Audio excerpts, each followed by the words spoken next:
Hi everyone and welcome. We are 2.5 weeks out now from the 2020 running of the Never Summer 100K. We are excited that it's happening, but as Brad noted, there are a lot of changes that we need to make note of this year. So we'll start with the course. The course has been shortened this year by approximately 3 miles. So total mileage on the 100K course is going to be 61 miles versus 64 for the course that we've run the last 5 years, with a total of 14,250 feet of vertical gain and descent. For those of you running the 60 km course, mileage wise that comes in at 36.5 miles with just under 9,000 feet of vertical gain and descent. The course for the 100K runners will go above tree line 4 separate times. So mile 6 approximately, you'll be hitting tree line on 7 Utes Mountain. So that'll be your first trip over tree line. That is short. 7 Utes tops out at about 11.5, so you're above tree line for about 250 feet, and then as you traverse across on Braddock. And then you'll be above tree line during the American Lakes section of the course. That comes just prior to dropping into the Diamond Aid Station at mile 17. And then the big climb on the course up to the high point, North Diamond. So North Diamond tops out at 11,850. And then there is a 3-mile traverse of the Montgomery Ridge, or approximately 3 miles, just short of 3 miles. So this is the longest section of time that you will be above tree line, and the highest chance for exposure to the elements. So this year we are introducing mandatory gear lists, which I'll go over in just a minute. But the fourth above tree line section of the course, and this is for the 100K runners only, is the Hidden Valley section between Ruby Jewel and Clear Lake. There is a short section in Clear Lake where you're above tree line, but that's literally hit the lake and then you're back into the trees. As I noted, we are strongly encouraging gear to be carried by all runners this year, for a number of different reasons. Number one, because we do have, of course, weather in the mountains frequently, especially noon and into the afternoon. This year, of course, we are dealing with the extra complications associated with COVID-19. So we're asking runners to be as self-sufficient as possible so that we can limit the number of runners we have to take off course. Gear that we are strongly suggesting you bring. So number one is a rain/wind jacket. If there is any weather coming in whilst you're above tree line, we suggest you get that jacket on as soon as possible. And wind also, of course. Gloves, a hat, the capacity to carry 40 ounces of water, so you can fill up, of course, at the aid stations. We strongly suggest that you take at least 40 ounces out with you. Dehydration does occur a lot quicker at high elevation, and we are midsummer, so there is potential for it to be quite warm during the race. And then the last piece is a headlight. For those of you that are starting earlier, in the earlier waves, from 3 through 5, you are going to have to wear a headlight for the first however many miles of your morning. And then after Ruby Jewel, we strongly suggest that you pick up a headlight, especially if you're going to be towards the middle and rear of the pack. So speaking of Ruby Jewel, for those of you who've run the course before, you are familiar with the Ruby Jewel aid station, just under 30 miles into the course. The aid station is still called the Ruby Jewel aid station, but we've moved it 1/8 of a mile up the Ruby Jewel road to the Clark Peak yurt. Better named. Indeed. Although we are keeping the Ruby Jewel name, because it's on the Ruby Jewel road, which leads up to Ruby Jewel Lake. So as far as Clark Peak is concerned, so there will be a short run into the yurt property. There's a lot more space for us to spread out on that property. So that benefits, of course, runners, the ability for crew to spread out at the aid station, and of course our volunteers. That really doesn't change the aid station mileage at all. On the north end of the course, we have made some adjustments. So from Ruby Jewel, you'll go through Hidden Valley, through past Kelly Lake, and then you'll drop down to the Clear Lake aid station, which this year we are combining with the Canadian aid station. So that is the clearly Canadian aid station. Thanks to Nancy Roberts on that. Yeah. So that will be at mile, Brad, help me out here. 37.7 and 44 even. Okay, 37.7 and 44 even. So you're going to have just under 7 miles. You will visit the clearly Canadian aid station twice. For those of you familiar with the original course, we will not be circling the north end of the course. So you're going to run up to Clear Lake, do the out and back as usual, and then you're going to come back the way you came back to the clearly Canadian aid station. And then you'll continue on south past the clearly Canadian aid station, about 1.5 miles down to what we're calling the South Cutoff Trail. That will take you west, back to the west side of the North Loop. From there, you'll head south past the former Canadian aid station location, and then your next aid station will be the Bachman Road aid station at mile 52.7 this year. So these details, all course details, you can find, of course, on the website. This includes principal course and crew maps, elevation profiles, detailed turn-by-turn course descriptions, and GPX files if you want to load those into your watch ahead of time, so that you can, of course, the course will be clearly marked both day and nighttime, but if you want the added insurance of a GPX course or a GPS route to follow on your watch, then those GPX files are available for both the 100K and 60K races on the race websites. Two additional details to bring up before I hand it over to Brad to talk about aid stations is that on the final 14-15 miles of the course, you can expect to have wet feet pretty much the whole way.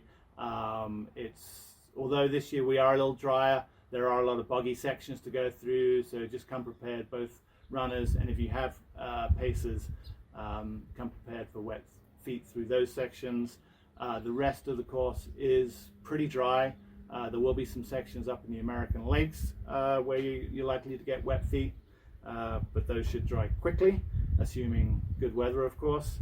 And on the subject of good weather, being wet, of course, if we do get weather coming in, you're above tree line, a rainstorm or a hailstorm comes in and you get wet, we will have warming tents and blankets at the aid stations, but we do ask that those are reserved exclusively for medical emergencies. If you do have to use an emergency blanket at one of our aid stations, those will be one-time use only. Of course, that's a COVID-19 precaution. And we just really want to limit the number of folks in the warming tents. Obviously, this is a 10 by 10 space, so really just for medical emergencies only, please. Again, that's reiterating the point that we're looking for runners to be as self-sufficient as possible this year, and to carry the gear that we are strongly suggesting that you carry. Okay, Brad's going to talk a little bit more about our aid stations and drop bags for this year. Yep, if you're going to notice any changes this year because of COVID-19 protocols, they're probably going to come up at aid stations. We're going to have much more limited service, limited food selection, and that personal one-on-one touch that we always pride ourselves on, not happening this year. Again, self-sufficiency, and when it comes to the aid stations, patience is key. Service will need to be one at a time, spaced out. You may have to wait in line a time or two to get your food and water. We just want to set those expectations ahead of time so that you are ready to be out there and participate in a way that keeps everyone safe. The key point you'll see at every aid station is what we're calling the mask zone. So around the main food tent and area of each aid station, we'll be establishing a boundary, and inside that boundary, everyone has to be wearing their mask. That's volunteers, that's crews and pacers, and that's you, the runner. You need to carry a mask with you when you run. You don't have to wear it when you're running. You don't have to wear it when you are trying to eat or drink. But specifically in that mask zone of every aid station, we do ask that you wear it. When you go into the mask zone, you get your food, you get your water. You have to go out of the mask zone to then take your mask off and start eating or drinking. When it comes to food service, like I said, this year it's a limited menu. Now when we say limited, we're not cutting out the total number of calories. There's still going to be as much food on course, but we're simplifying the menu so that we make it easier, we can lessen our volunteer requirement, and just have a simpler aid station. And we are prioritizing the kind of foods that you can't easily put in your drop bags. So hot soup, hot broth, quesadillas, fruit, popsicles, things like that. The chips, the cookies, the crackers, those kind of things, we will have a few, but we know you can easily provide those for yourself in your drop bags. So come prepared. If you have specific dietary needs, every aid station will have something vegan friendly, something gluten free, but again, your drop bags are a bit more important this year. When it comes to getting your food, you are going to walk up to the aid station and you are going to see a blank table. There will not be communal food bowls. You walk up to the table, the volunteer will ask you what you want, then they will put an individual serving in a cup or plate, set it on the table, and then you take it from the table, avoiding contact. Same thing with fluid service. If you're looking for water or V-fuel, you open your own bottle or your own bladder, hold it, the volunteer is going to pour in with the pitcher, no contact between the two. If contact is made, then they need to go get a sanitizing wipe before they serve the next person, yada yada. One thing to hopefully help speed up the process through every aid station is we're going to be posting menus on the trail about a half mile before you get to each aid station. That way you can think about what you want, you can have a plan when you get there, you're not just standing in front of the table considering, we know you're going to get dark and tired and it's not going to be a perfect system, but we're trying what we can. Let's see here, let's see the notes. All right, and then drop bags. So this year we are allowing drop bags at every aid station. We want to give you that option, both so you can avoid the high-risk areas of the aid station if you want, and also to provide that extra level of support to make up for the more limited selection we have. Now on that note, there are 2 aid stations where drop bags need to be more limited. So Michigan Ditch and Montgomery. So those are the 1st and 3rd aid stations. Both of those have limited access to get into their sites, so they have to go in Friday night. They will not be available as drop bag drop-offs on race morning. Those have to be there Friday night. The rest of them, you can do Friday, you can do Saturday, it's fine, but Michigan Ditch and Montgomery, Friday night. And also they have very limited space, both in vehicles and physical space at the aid stations. If you don't need a drop bag there, please ask that you not put one. We want to give you the option, but please just help us out in those regards. No judgment either way. We're all good. And then as usual with drop bags, keep it to a reasonable size, gallon Ziploc, small duffel bag. Soft-sided is great. Coolers and Rubbermaids and that sort of thing just don't work well. And make sure you label them. So your name, your bib number, and the location it's going to. And weatherproofing. We cannot guarantee that drop bags will be protected if weather rolls in. If you're counting on dry clothes, if you have food that might get soggy, again, gallon Ziplocs are great. Just shove your jacket, shove your change of socks, whatever you need, in something that's going to protect it from the weather, just in case. We'll do our best, but be prepared. Crews and pacers. Yeah, so crews and pacers this year, of course, an important part of the race experience at Never Summer is that community vibe, and we love to have crews and pacers in and around course.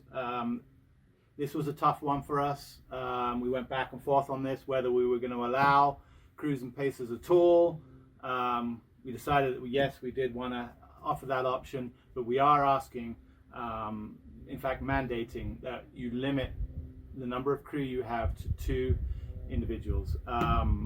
All crew will be required to pre-register This is part of our health protocol with the county. It's important for contact tracing if we have to go there after the race. So all crew will have to pre-register. Will be required to take a temperature check, and then once those two requirements are taken care of, we will be providing a crew and pacer bib, and then the crew will be allowed at the aid stations. We have 4 crew access points on the course. So the first one is at the Diamond aid station. That is mile 17.2 on both the 100K and 60K courses. The second crew location for the 100 km course is mile 29.4. That's the Ruby Jewel aid station.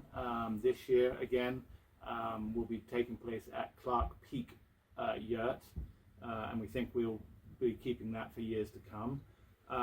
We have a third new crew location for this year. So we don't have the Canadian aid station this year, so we're pushing the crew access point a little further up the road on the north end of the course at what we're calling the crew rally point for the clearly Canadian aid station. So this is at mile 45.3 on the course. To access the crew rally point, it is a 2.5 mile hike, walk, run into that location from the end of County Road 41. And then the fourth crew location, this one is drive-in, is the Bachman Road aid station. So this is mile 52.7 on the 100K course and mile 28.1 on the 60 km course. I should note that the Ruby Jewel aid station, Clark Peak Yurt, is also a hike-in, so we'll have a parking location halfway up the Ruby Jewel Road, and then it's an approximately 1.8 mile walk into the aid station. So this year, with COVID protocols and our wave starts, the goal really is to minimize the amount of crowding that we see at the start, at the finish, and importantly at the aid station locations. We ask that you, as crew members, so talking specifically to crew members here, once you're done with, let's say, the Diamond aid station, which is the first crew location, please don't be in a hurry to get to crew location number 2, Ruby Jewel. It's going to take your runner a long time to get between the 2 aid stations. We have pace charts from previous years, so you can look at previous year's results and look at how long it takes, you know, the average runner or the pace that you think your runner is going to be on to get between aid station 1, aid station 2, aid station 2, aid station 3. So try and time it so that you're not at the aid station for an inordinate amount of time, and then we can keep the crowds down at those aid stations. We do ask, so for the race start, we're doing waves of 10 runners every 5 minutes. This is, of course, a requirement for our COVID protocols. Again, the race start and finish is one of those areas where there is potential for crowding. So we ask that runners only congregate at the start. Crews, pacers, stay in your vehicles, or stay close to your vehicles so we're not crowding the start. We have to limit our start crowds to 50 or fewer people. And not just start crowds, but anywhere on course. Aid stations, finish line. 50 is the magic number. 50 is the magic number, and we've done modeling based on the waves that we have and how that flow moves through the course. So it's very important that, reiterating that we don't have the crew hanging out for long periods of time at the aid stations. Crew or runner splits will be available on our runner tracking. That is opensplittime.org. It's important to note that for the first 2 aid stations, Michigan Ditch and the Diamond aid stations, we have limited to no connectivity there, so those aid station splits will be delayed. They're black holes. They're veritable black holes, so we can't upload those splits until all runners are through and we can get to the start finish where we have connectivity and can upload. But for all other points on the course, we should be able to get splits out relatively close to real time. Yep. But again, you can go to Open Split Time and look through previous year's results to kind of get a sense of how your runner is going to be pacing. Just as a point of reference, on the splits, we have changed up the north end of the course. So if you're trying to get a sense of when your runner might be through the crew rally point for this year, that's going to be a similar split leg and time to the Clear Lake 2 aid location and split times from 2019 and years previous. Runners, final piece, when you are coming into the aid stations, please call out your bib numbers as you come in. And then for those aid stations where we're taking bib numbers, clocking a time on the way out, please shout out your bib numbers on the way out. Yep. No out splits this year. No out splits this year. Okay, so just as you're coming into the aid station, make sure that volunteers are getting your bib number as you come in. And one final point on the aid station, this is specific to crews. We do allow dogs, but they must be on leash at all times. And Brad talked a little bit about the mask zone. We do require that crew, when they're at the aid stations, are wearing a mask at all times. And start finish too. And of course at the start finish. Okay.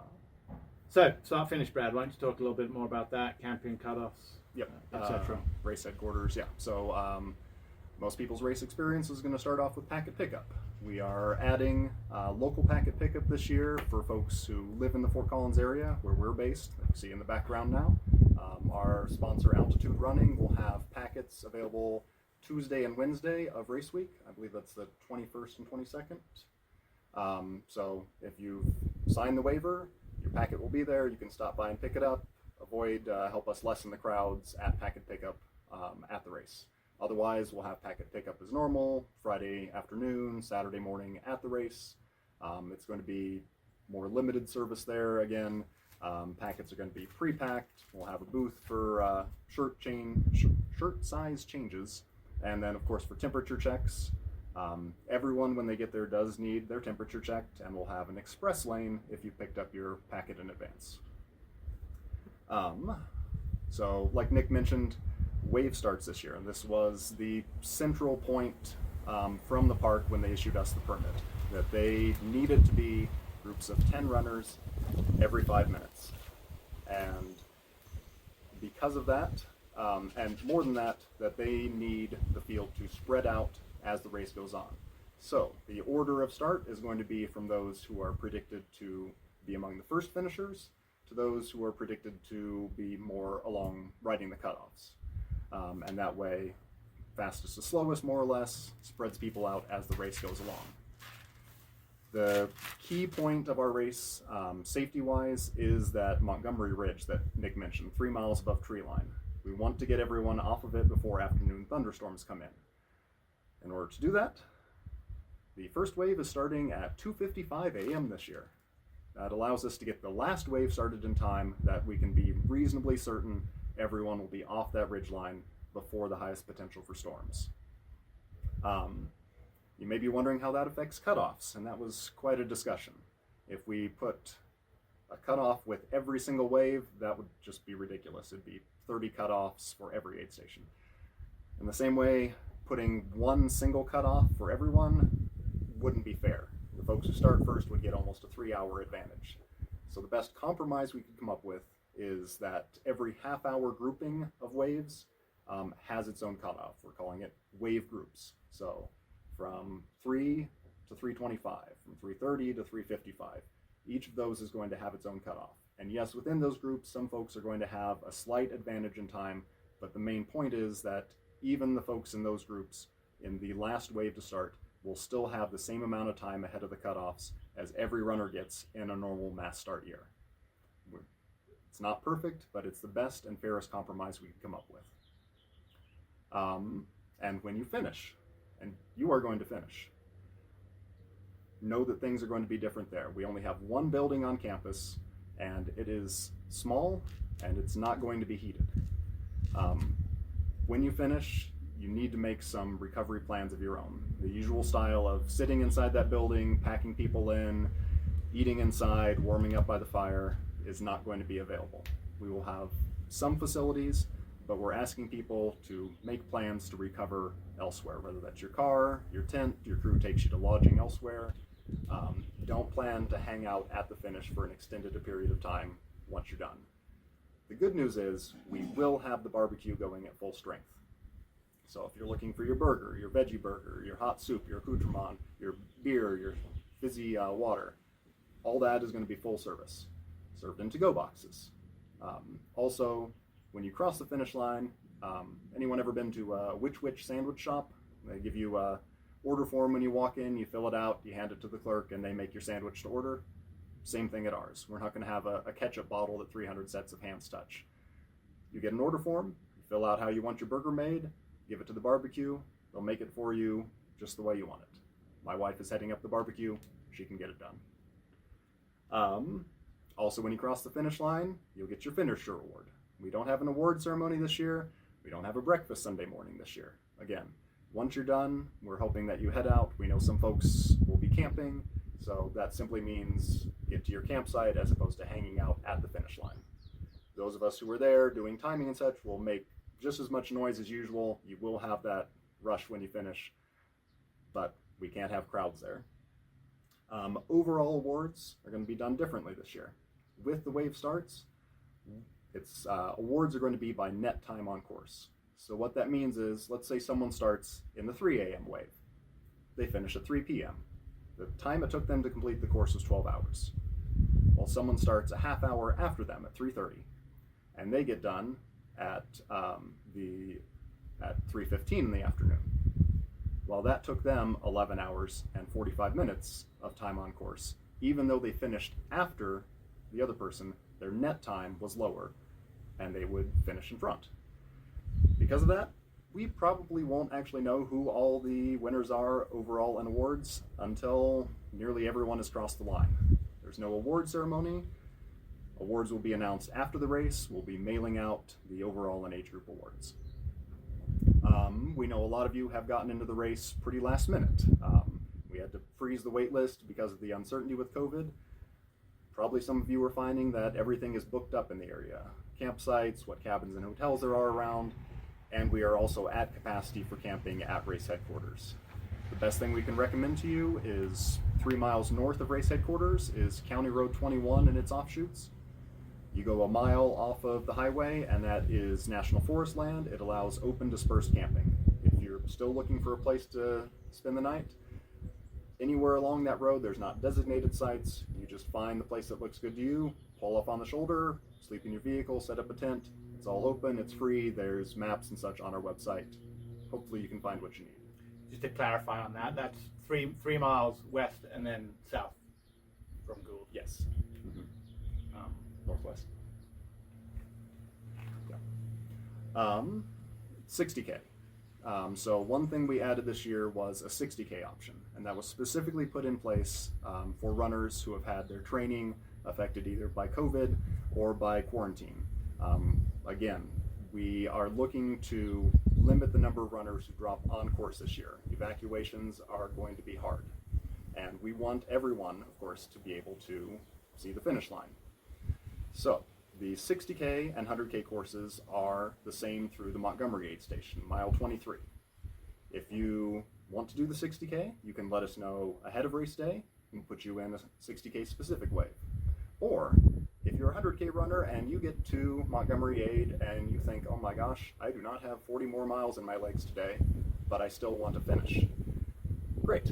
We don't want you to push too far beyond your limits. Instead of 40 more miles on course from Montgomery, you can look at 13 more miles and 1 more hill and still see that finish line. We want to give you that option. We want you to be able to make that option race day, depending on how you're doing that. Two notes about the 60K. If you miss the cutoff at the Diamond 8 station, mile 17.2, sorry, you cannot continue. You cannot switch to the 60K there. If you miss that cut, you are cut. And awards for the 60K. Overall awards will only be for those who have pre-selected into the 60K. If you drop down on race day, you're not eligible for those overall awards. You'll still get your finisher award. Yeah, just one quick, I didn't go over this in the course overview. So for those of you familiar with the area, so as Brad noted, the first 23 miles of the course, the 100K and the 60K follow the same route. The split comes halfway down the Montgomery Road. So 100Kers will take the Yurt Trail, make that right as usual. And then for the 60K runners, it'll be about a mile down to the Buckman Road, so following Montgomery Road all the way down to the bottom, and then it's about 0.75, so you make a right on the Buckman Road, and it's about 0.75 around to the Buckman aid station, and from there you're back on the 100K course for the last 7 miles. Yep. And Montgomery, the crew there is going to be asking every runner as they come through which distance they're intending to do. If you are making a change mid-race, they'll mark your bib. We'll have a marshal at the junction where the two courses split so that they can make sure they send you the right way. And finally, if you have to drop, you're not going to drop, but someone probably is. And so if you get into a situation where you need to pull the plug early, most importantly, you need to let the nearest aid station captain or timing staff know that you are dropping and give them the tag off your bib. If you just get in your crew car and leave without telling anyone, then we don't know where you are. If we don't know where you are, we will probably call up search and rescue. And if search and rescue finds that, oh, you're in your tent 10 miles away sleeping soundly, they might want to charge you something. So please let us know if you need to drop. Two aid stations where it will be especially difficult to drop at the aid station itself are Montgomery and Clearly Canadian. Those are very limited access. We can get people out in case of a medical emergency, but if you get to Clearly Canadian and know that your race is done, you still need to go 1.25 miles down the road to the crew rally point. That's where we'll be able to shuttle you out, or you can meet your crew to get a ride out. Montgomery aid station is 5 miles up the roughest four-wheel drive road in the park. Again, we'll have the capability to get someone out if it's an emergency, but if you just know that your race is done, we do need you to self-extract. It's 4.8 miles from there to the Bachman aid station where we have full facilities, your crew can be there, we'll have shuttles, but that is a situation where you'd need to get yourself out. And there is always the chance that in that 4.8 miles, it's downhill, it's on road, you'd be following the 60K course, you could get to Bachman and be like, oh wait, it's only 8 miles to finish, I might as well get that 60K. And you're going to have all day to cover those last 12 miles. So, yeah, take the walk down the Montgomery Road, check in at Bachman, and hey, maybe you get that 60K finish. Yep. And then for getting runners off, of course, it's not going to be the usual trail and ultra style of cram as many people into whatever vehicle's available. Safety protocols won't allow it. So we have designated shuttles this year, we have seat covers, we need to keep them properly spaced. We do have more of them this year. So, and with the spacing out of the field with the wave starts, hopefully we're good, but you never know about a sudden hailstorm over Kelly Lake or something like that. Just know we have shuttles out there and we will do our best to get you out. You may need to wait a minute if you drop on course. DNFing probably wasn't the best place to end all this, but we're thankful that you sat through all this information. Wait, before we sign off, one other note. We have had a couple of questions on drop bag retrieval. So drop bags, especially from our later aid stations, will not be available until Sunday morning. Yep. Some of the earlier aid stations we will have drop bags returned, but we'll Sunday morning, probably through early Sunday afternoon, we'll be on site clearing up, packing our vehicles. So there will be availability then for runners to drop by, pick up your drop bags, look at the results, and we will have awards available to hand out if you are an award winner on Sunday morning. Yep. So how about that as a better place to stop? And crews, of course, are allowed to get your drop bags at crew access aid stations, grab them ahead of time, set out your stuff. If they want to take them with them when they leave the aid station, perfectly fine. So we're wishing everybody a super successful race weekend, whether it's 100K or 60K. We are excited to see your finish. Yep. And to see you there on race weekend. Yep, you're going to get a few more emails with information. We figure with all the changes, it's better to err on the side of over-communicating. We'll also have a couple live Q&A sessions, Zoom chat, something like that scheduled between now and race day, so you can check in with us. And yeah, we'll see you on the course.